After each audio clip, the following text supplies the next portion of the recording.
عزیزان گرامی وقار، ہم ویسے یہاں پر جمعہ کی نماز کے لیے حاضر ہیں اور اللہ کا یہ مقدس گھر ہے۔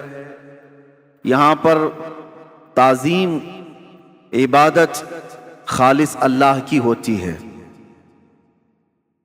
یہاں سارے انسان برابر ہیں۔ ہم میں سے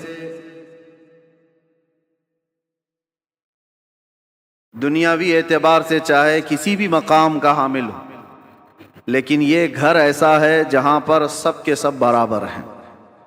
امیر غریب، فقیر غنی، سب ایک صف میں ہیں۔